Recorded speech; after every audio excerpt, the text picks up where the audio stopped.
Good morning all students. आज हम physics का इम्पॉर्टेंट टॉपिक जो कि 12th के लिए, नीट के लिए और जेई के लिए, जो बच्चे जेई की प्रिपरेशन कर रहे हैं उसके लिए, इन सभी एग्जाम्स के लिए इम्पॉर्टेंट टॉपिक है जिसको हम बोलते हैं कूलाम्स लॉ। Coulombs law. आज हम कूलाम्स लॉ को प्रिपेयर करने वाले हैं। तो कूलाम्स एक वैज्ञानिक हुए 1785 में। 1785 डेट याद रखनी है, 1785। Coulombs, Charles Augustin coulomb. इन्होंने अपने प्रैक्टिकल के आधार पर एक रूल्स स्टेटमेंट दिए जिसको हम कूलाम्स लॉ कहते हैं। तो चार्ल्स ऑगस्टिन कूलाम्स ने सबसे पहले अपने प्रयोग में दो चार्जेस लिए। हमने मान लिया Q1 और Q2 चार्जेस हैं। इन दोनों चार्जेस को कुछ डिस्टेंस पर रखा। हम मान लेते हैं कि ये जो डिस्टेंस है जिस पर हमने Q1 और Q2 को रखा है वो डिस्टेंस है स्मॉल r। कॉन्सेप्ट को समझना है तो हमने एक Q1 आवेश लिया, मतलब Q1 चार्ज लिया और दूसरा Q2 चार्ज लिया। इन दोनों चार्जेस के बीच की जो डिस्टेंस है उसको स्मॉल r। तो कूलाम्स का जो स्टेटमेंट है, कूलाम्स ने क्या स्टेटमेंट दिया, जो हमने पॉइंट चार्ज लिए, हाँ हमें ये भी याद रखना है कि जो चार्जेस जो हम लेंगे उसको पॉइंट चार्ज के रूप में लेंगे। मतलब Q1 और Q2 जो चार्ज हमने लिए हैं इनको हम पॉइंट चार्ज ही मानेंगे और इनके बीच की डिस्टेंस हमने स्मॉल r ले रखी है। तो कूलाम्स ने स्टेटमेंट दिया कि जो दो पॉइंट चार्जेस हैं इन दोनों पॉइंट चार्जेस का जो मैग्नीट्यूड है, इन दोनों चार्जेस के बीच में लगने वाले अट्रैक्शन फोर्स और रिपल्सन फोर्स। अब अट्रैक्शन फोर्स कब लगेगा? अट्रैक्शन फोर्स जब दोनों के दोनों चार्जेस प्लस होंगे तो हमारे पास रिपल्सन फोर्स लगेगा, और जब दोनों चार्जेस, एक चार्ज हमारे पास प्लस क्यू है और दूसरा चार्जेस माइनस क्यू है, इस तरह से एक चार्ज प्लस क्यू और दूसरा माइनस क्यू है, तो इस कंडीशन में Q1 दोनों प्लस के चार्जेस हैं तो इस कंडीशन में हमारे पास रिपल्सन होगा, और एक चार्ज अगर हम प्लस ले रहे हैं और दूसरा चार्ज अगर हम माइनस ले रहे हैं तो इस कंडीशन में हमारे पास अट्रैक्शन होगा। तो इन दोनों पॉइंट चार्ज के बीच में अट्रैक्शन भी हो सकता है और रिपल्सन भी हो सकता है। तो कूलाम्स ने क्या बोला कि इन दोनों चार्जेस के बीच में जो लगने वाला, अभी तो हमने प्लस लिया है और इसको भी प्लस लिया, दोनों पॉइंट चार्ज कैसे हैं? प्लस हैं। तो इन दोनों चार्जेस के बीच में लगने वाला रिपल्सन फोर्स, ये हमारे पास रिपल्सन फोर्स है, और Q1 इस पर रिपल्सन फोर्स लगाएगा तो 1 2 पर रिपल्सन फोर्स लगा रहा है, तो हम इसको इस तरह से लिख सकते हैं F वेक्टर 1 2 चार्ज 1 पर फोर्स लगा रहा है तो इसको हम लिख सकते हैं F वेक्टर 2 1। तो इन दोनों पॉइंट चार्जेस के बीच में लगने वाले रिपल्सन फोर्सेस और अट्रैक्शन फोर्सेस का जो रिजल्टेंट है F डायरेक्टली प्रोपोर्शनल है दोनों पॉइंट चार्जेस के मैग्नीट्यूड, मतलब जो Q1 और Q2 का मैग्नीट्यूड है इनके मल्टीपल के directly proportional to the magnitude, multiple of magnitude to the point charge, and inversely proportional है square of distance between them. तो इसको हमने क्या मान लिया? इक्वेशन नंबर फर्स्ट, और इसको हमने माना इक्वेशन नंबर सेकंड। दोनों इक्वेशन हमें फोर्स के बारे में बता रही हैं तो हम दोनों इक्वेशंस को कंबाइन करके लिख देंगे। तो F proportional to Q1 Q2 upon R square. अब हम प्रोपोर्शनलिटी को हटाने वाले हैं तो इसको हटा करके हम क्या करेंगे, एक कांस्टेंट लेके आएंगे। तो F equal to K proportional हटाया तो ये कांस्टेंट लेके आए के Q1 Q2 upon R square newton. तो ये हमारे पास कूलाम्स लॉ है। अगर हम दो पॉइंट चार्जेस लेते हैं तो पॉइंट चार्जेस हमने प्लस प्लस लिए हैं तो हमें कैसा रिपल्सन फोर्स मिलेगा, अगर हम प्लस और माइनस लेते तो हमें अट्रैक्शन फोर्स मिलता। दोनों का जो मैग्नीट्यूड है वो डायरेक्टली प्रोपोर्शनल है किसके, फोर्स के, जो इनके बीच में रिपल्सन फोर्स या अट्रैक्शन तरह का हो सकता है। तो फोर्स डायरेक्टली प्रोपोर्शनल है Q1 Q2 के, मतलब दोनों के मैग्नीट्यूड के डायरेक्टली प्रोपोर्शनल है। तो इक्वेशन नंबर 1 कर दी हमने।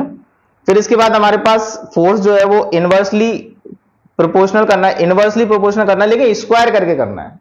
जो दोनों के बीच की जो डिस्टेंस है उसका स्क्वायर करना है, तो इनवर्सली प्रोपोर्शनल है दोनों के डिस्टेंस के बीच के स्क्वायर के। तो ये सेकंड इक्वेशन होगी। दोनों इक्वेशन हमें फोर्स के बारे में बता रही हैं, तो दोनों इक्वेशन को हमने कंबाइन करके लिखा तो Q1 Q2 upon R square, और ये हमें एक कांस्टेंट मिला, यहां से प्रोपोर्शनलिटी हटाएंगे तो K एक प्रोपोर्शनलिटी कांस्टेंट हमारे पास आ जाएगा। तो F equal to K Q1 Q2 upon R square Newton.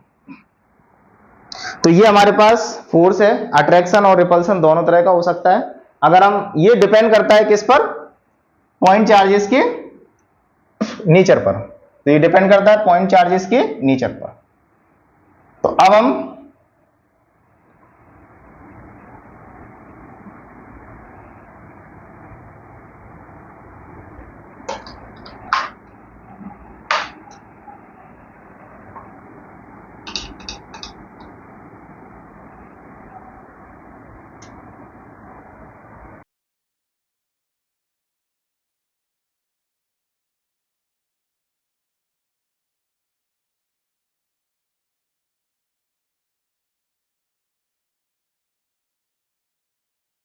पढ़ा कि F इक्वल टू के Q1 Q2 upon R square, repulsion और अट्रैक्शन फोर्स हो सकता है।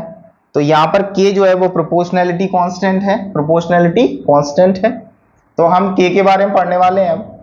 अब K जो है वो डिपेंड करता है यूनिट्स पर।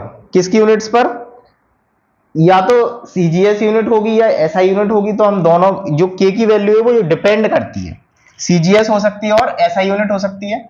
तो सबसे पहले हम देखेंगे, फर्स्ट हम CGS unit, CGS unit, CGS unit. तो CGS यूनिट में K की वैल्यू क्या होगी, for air K equal to 1। इसको हम इक्वेशन नंबर 3 दे देते हैं।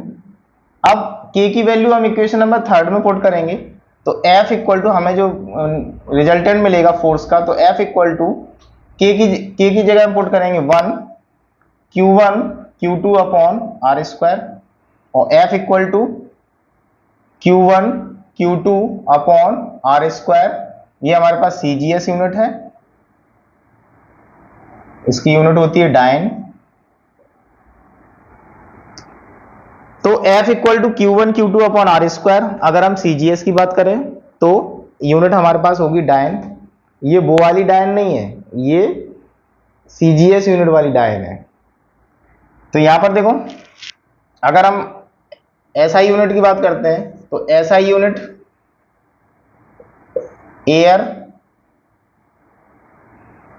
के लिए क्या होगा, K equal to 1 upon 4 pi epsilon naught, और इसकी जो डायरेक्ट वैल्यू होगी 9 इंटू 10 टू दी पावर 9, इसकी K की वैल्यू कितनी हो जाएगी, न्यूटन मीटर स्क्वायर पर कूलम स्क्वायर।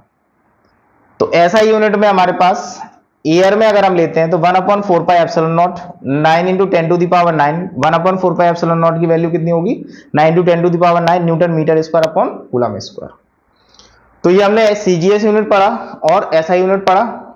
अब यहां पर हमने जो एप्सिलॉन नॉट का यूज किया है, तो ये जो एप्सिलॉन नॉट, इसके बारे में ये है क्या, एप्सिलॉन नॉट एक एब्सोल्यूट परमिटिविटी है। एप्सिलॉन नॉट एब्सोल्यूट परमिटिविटी है जो कि फ्री स्पेस के लिए। तो epsilon naught equal to relative permittivity, इसकी वैल्यू क्या होती है, इसकी वैल्यू होती है 8.85 into 10 to the power minus 12 coulomb square पर न्यूटन मीटर स्क्वायर। हमने जो एप्सिलॉन नॉट की जो यूनिट निकाली है वो यहीं से निकाली है, K से।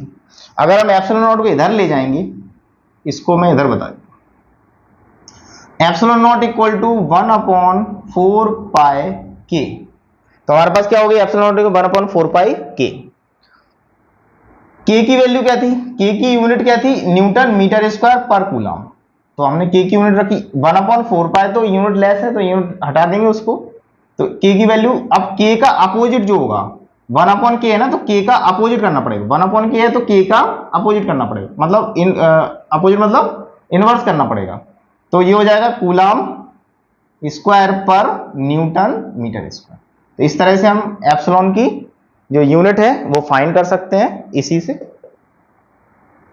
ये हुआ हमारे पास सीजीएस, एसआई और एप्सिलॉन के बारे में। अब इसकी हम डायमेंशन देखते हैं। तो जो डायमेंशन है एप्सिलॉन की डायमेंशन,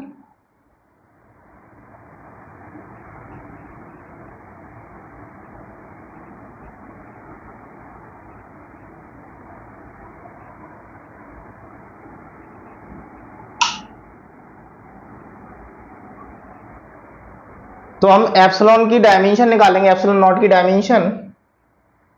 तो डायमेंशनल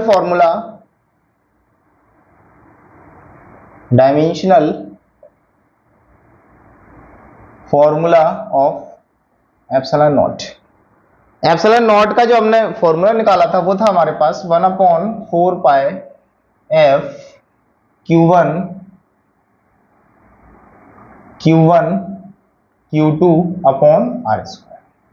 तो ये हमारे पास एप्सिलॉन नॉट का फॉर्मूला है। अब देखो एफ की डायमेंशन क्या होती है, फोर्स की डायमेंशन क्या होगी, mass into acceleration. 11th class में हमने पढ़ा हुआ है। तो Q1 मतलब जो चार्ज है, Q2 तो इसकी क्या होगी हमारे पास 80, और मास की kg, और एक्सेलरेशन मतलब मीटर पर सेकंड स्क्वायर।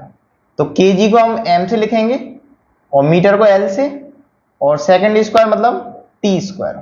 तो इसको ऊपर ले जाएंगे तो ये कितना हो जाएगा, t की पावर -2। kg को m से रिप्रेजेंट करते हैं, मीटर पर second square, metre means l, second square means t to the power -2।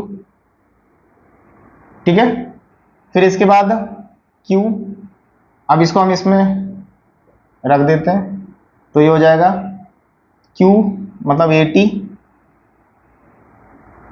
और 80, और f के लिए हो जाएगा ml t -2, और r के लिए हो जाएगा l स्क्वायर। तो ये हमारे पास इसका फॉर्मूला बना। अब इसको हम सॉल्व करेंगे।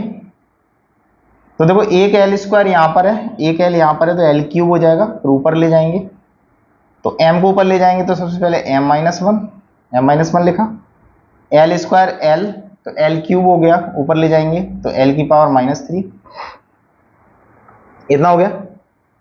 फिर t और t स्क्वायर हुआ, यहां से देखो t -2 है तो इसको ले जाएंगे तो +2 हो जाएगा, t की पावर, तो t +2 और t स्क्वायर ये है तो कितना हो जाएगा 4, और कुछ बचा तो a स्क्वायर। तो ये हमारे पास क्या हो गया इसका डायमेंशनल फॉर्मूला। ठीक है, तो ये हमने अभी तक देखा, सीजीएस यूनिट में देख लिया हमने, और एसआई यूनिट में देखा, और एप्सिलॉन नॉट के लिए हमने डायमेंशनल फॉर्मूला देखा, उसकी यूनिट देखी। 1 कूलम की डेफिनेशन कैसे बनाएंगे देखो। तो डेफिनेशन ऑफ 1 कूलम, तो 1 कूलम की डेफिनेशन कैसे देंगे, अगर हम जो चार्जेस लिए हमने Q1 और Q2, इनका जो मैग्नीट्यूड है Q1 equal to Q2 equal to Q मान लेते हैं, Q1 को और Q2 को दोनों को सेम मैग्नीट्यूड पर रखते हैं, और इनके बीच में जो डिस्टेंस है, distance between 2 point charges are equal to 1 metre, और Q1 Q2 Q equal to, ठीक है, Q, ये हमारे पास 1 मीटर हो गया, ठीक है। अब फॉर्मूला क्या है हमारे पास, कूलाम्स लॉ का जो फोर्स का फॉर्मूला है, तो F equal to 1/4 pi epsilon naught Q1 Q2 upon R square. यहां से हमें 1 कूलाम की डेफिनेशन मिलने वाली है। तो इन दोनों के बीच में जो रिपल्सन फोर्स लगेगा, हम मान लेते हैं F equal to 9 into 10⁻⁹ newton का जो फोर्स लग रहा है इन दोनों के बीच में रिपल्सन फोर्स, तो 9 into 10⁻⁹ equal to 1/4 pi epsilon naught की वैल्यू कितनी होती है, 9 इंटू 10⁹ Q1 Q2 की वैल्यू कितनी है, Q, तो ये जाएगा Q square upon R square, sorry R की वैल्यू हमने 1 मानी है, तो 1 का स्क्वायर। यहां से देखो ये दोनों गुजर गए, तो यहां से बचेगा Q स्क्वायर इक्वल टू 1 और Q इक्वल टू स्क्वायर है, दूसरी तरफ जाएगा स्क्वायर रूट बनेगा, तो अंडर रूट 1 हो जाएगा और Q इक्वल टू हो जाएगा +-1। तो ये हमारे पास Q मतलब 1 कूलाम की डेफिनेशन है। तो 1 कूलाम की डेफिनेशन क्या है, तो 1 कूलाम देखो Q1 Q2 equal to Q है, तो 1 कूलाम, यहां से हमने डेफिनेशन बनाई, 1 coulomb is that amount of charge that repels an equal and similar charge with a force 9 into 10⁹ newton when placed in a vacuum. अगर हम इसको किस में रखेंगे, वैक्यूम में रखेंगे, when placed in a vacuum at a distance of 1 meter from two charges। तो ये हमारे पास 1 कूलाम की डेफिनेशन है। अब हम नेक्स्ट न्यूमेरिकल के ऊपर चलते हैं, तो न्यूमेरिकल देखते हैं।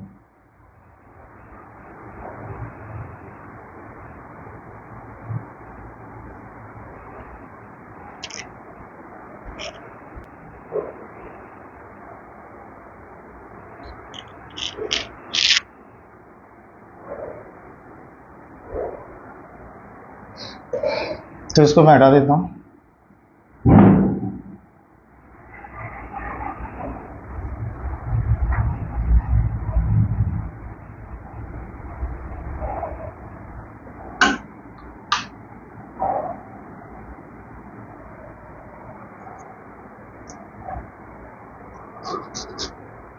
देखो अब हमारे पास न्यूमेरिकल आ चुके हैं, जो हमने पढ़ा है कूलाम्स लॉ, अब उसके ऊपर न्यूमेरिकल हम करते हैं। पहले जो स्क्रीन पर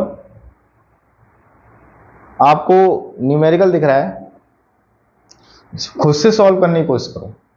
जब खुद से सॉल्व करोगे तो ये न्यूमेरिकल आप बना पाओगे, ठीक है। फिर जो कंफ्यूजन आती है तब आप सॉल्यूशन में कराऊं तो उसको देखना, ठीक है। तो सबसे पहला है 2 charges each equal to 2 micro coulomb. तो सबसे पहले हमें दिया है 2 चार्जेस हैं, 2 charges each equal to 2 micro coulomb. तो Q1 Q2 इक्वल है 2 माइक्रो कूलाम। तो यही हम 2 माइक्रो है, तो माइक्रो को हम किस में कन्वर्ट कर लेंगे, 2 इंटू 10⁶ कूलाम में, आर 0.5 मीटर अपार्ट। तो आर की वैल्यू हमें दे रखी है 0.5 मीटर।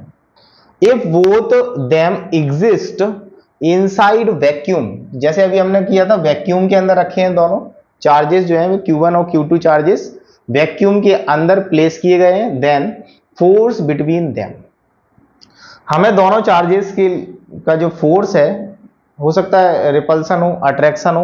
अब प्लस प्लस चार्जेस हैं तो रिपल्सन होगा, और प्लस और माइनस चार्जेस हैं तो अट्रैक्शन हो सकता है।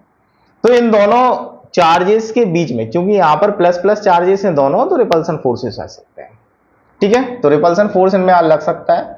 Q1 Q2 हमें दिया हुआ है 2 माइक्रो कूलाम, तो 2 into 10⁻⁻⁶ sorry -6, 2 into 10⁻⁻6 coulomb. R की वैल्यू 0.5 मीटर, मतलब इन दोनों के बीच में जो डिस्टेंस है वो हमें कितनी दे रखी है, 0.5 मीटर। अब हमें पता है कूलाम फोर्स क्या होता है, कूलाम्स फोर्स क्या है, F equal to 1/4πε0 Q1 Q2 upon R square, ये हमारे पास वैल्यू है, मतलब फोर्स का फॉर्मूला है, कूलाम्स से हमने लिया है इसको। 1/4πε0 की वैल्यू कितनी होती है, 9 × 10⁹, तो 9 इंटू 10⁹ इंटू Q1 की वैल्यू कितनी है 2 इंटू 10⁻⁻6 इंटू 2 इंटू 10⁻⁻6, क्योंकि Q1 और Q2 है, अपॉन आर स्क्वायर। आर की वैल्यू कितनी है 0.5 इंटू 0.5। इसको सॉल्व करेंगे, 0.00,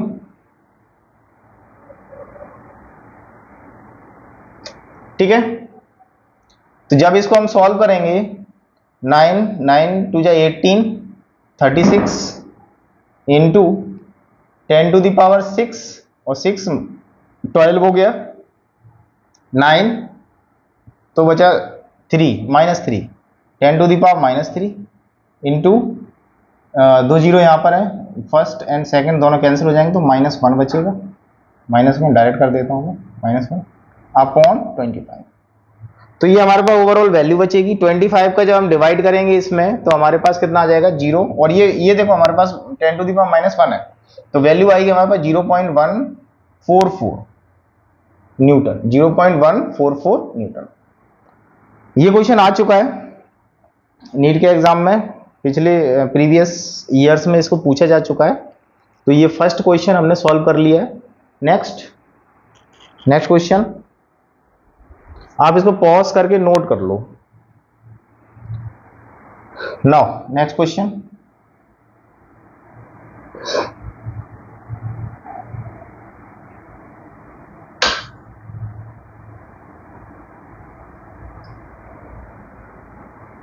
ठीक है। चलो सेकंड क्वेश्चन हमारे पास, सेकंड क्वेश्चन आपकी स्क्रीन पे आ रहा है, आप पहले इसको सॉल्व कर लो, खुद से सॉल्व करने की कोशिश करो। क्वेश्चन है 2 electrons are separated by a distance of 1 angstrom. तो 1 एंगस्ट्रॉम दिया है, डिस्टेंस हमारे पास दे रखी है R इक्वल टू 1 एंगस्ट्रॉम।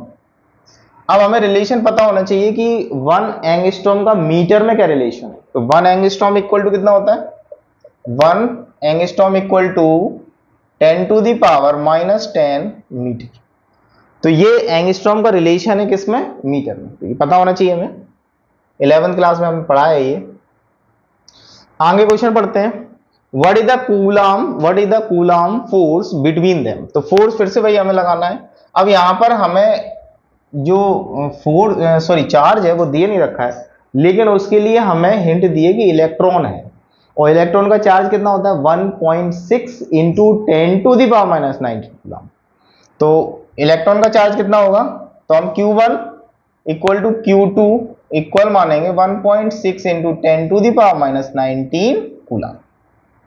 तो यहाँ पर दोनों के चार्ज दे रखे हैं, क्यों, क्योंकि इलेक्ट्रॉन दिया हुआ है, और जब इलेक्ट्रॉन दे रखा होता है तो उसके ऊपर चार्ज डायरेक्टली हमें पता है कि 1.6 इंटू 10⁻⁻19 कूलाम इलेक्ट्रॉन का चार्ज होता है, ठीक है। अब फिर वही फोर्स, कूलाम्स फोर्स, तो क्या हो जाएगा, कूलाम फोर्स क्या है 1/4πε0 Q1 Q2 upon R square. तो ये हमारे पास क्या हो गया, कूलाम फोर्स हो गया। हमें पता है 1/4πε0 की वैल्यू होती है 9 इंटू 10⁹, Q1 की वैल्यू हमें पता है 1.6 इंटू 10⁻⁻19 इंटू फिर से Q2 की वैल्यू 1.6 into 10⁻⁻19 coulomb upon R square means angstrom में दिया था 10⁻⁻10 स्क्वायर है, तो हम दो बार लिख लेंगे -10। जब हम इसको सॉल्व करेंगे, देखो 19 है, इधर देखो 10 है और 10 है, तो 20 हो गया। ये दोनों ऊपर जाएंगे प्लस के हो जाएंगे, तो ये वाला और ये वाला दोनों कैंसिल कर देंगे, ऊपर जाएगा 20 प्लस का हो जाएगा, तो ये खत्म होगा और एक हमारे पास 10 बच जाएगा।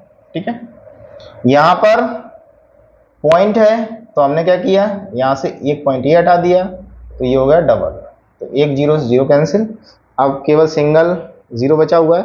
हाँ, 10 टू द पावर 9 और 10 टू द पावर माइनस के 19 दोनों सबट्रैक्ट हो जाएंगे, तो यहाँ पर वैल्यू जो बचेगी 9 इंटू 1.6 इंटू 1 हट चुका है 16, ये खत्म हो गया है 10 टू द पावर 9 और ये तो हो जाएगा 10 to the power minus 10 upon 10।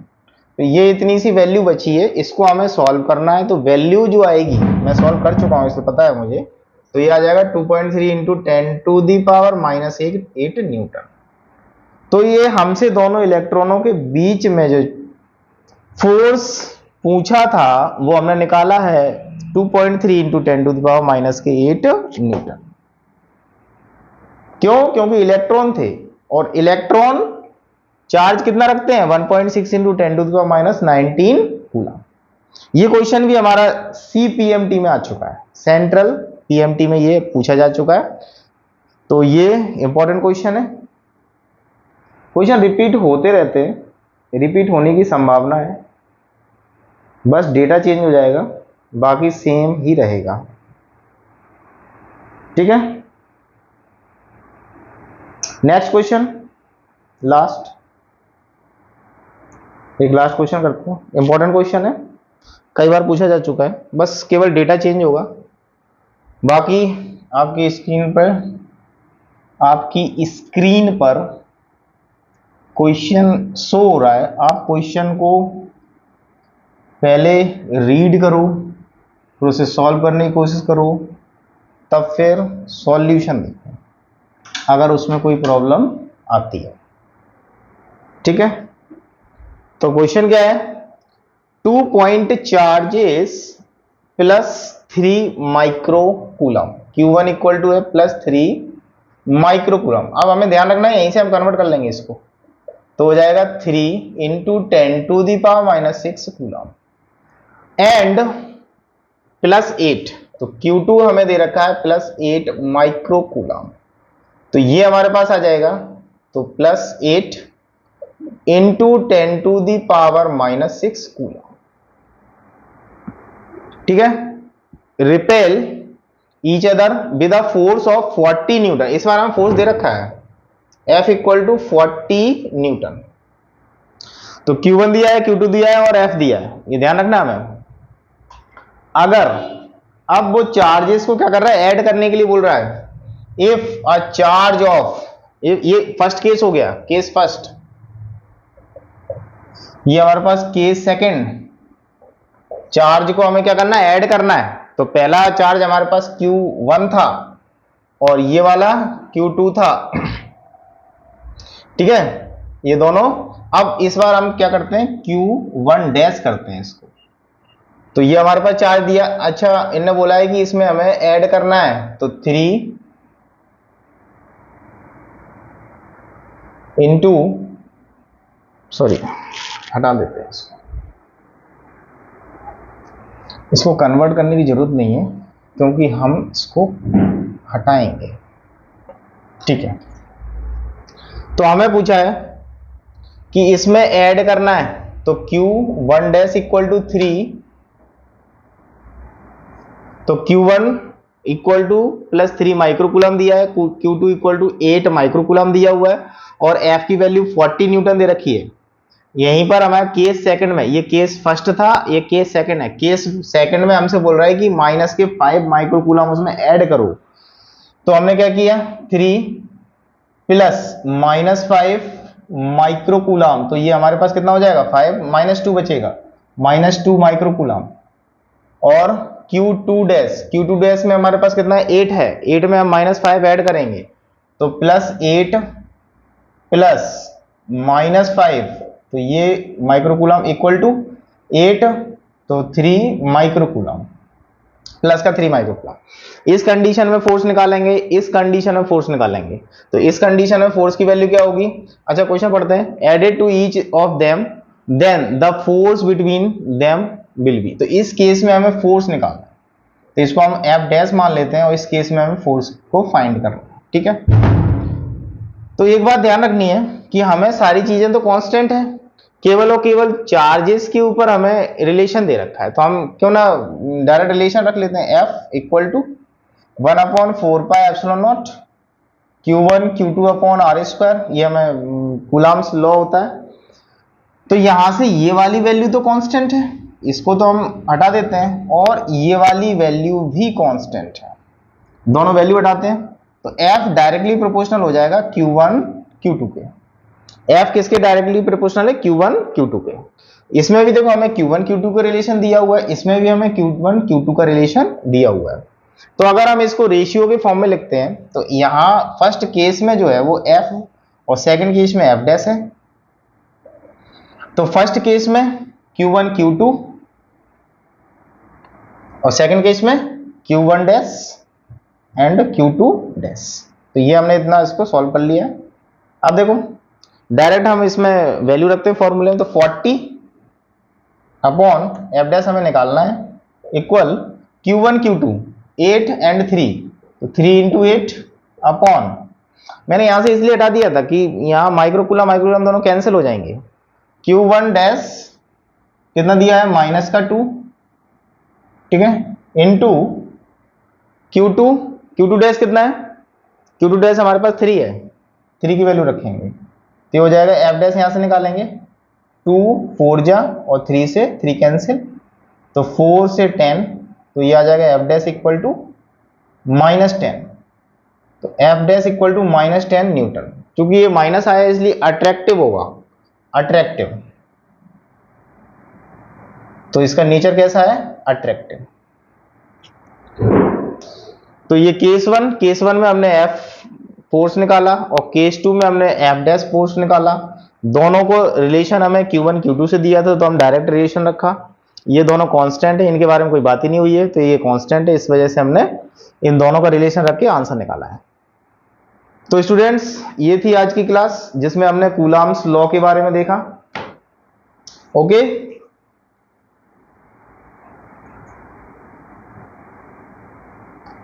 ठीक है। अगर आपको ये लेक्चर अच्छा लगा हो तो आप हमारे चैनल को, JSR एकेडमी को चैनल को लाइक शेयर कीजिए, सब्सक्राइब कीजिए तथा अपने दोस्तों तक इसे शेयर कीजिए, ठीक है। और कमेंट जरूर कीजिए कि आपको ये वीडियो कैसा लगा।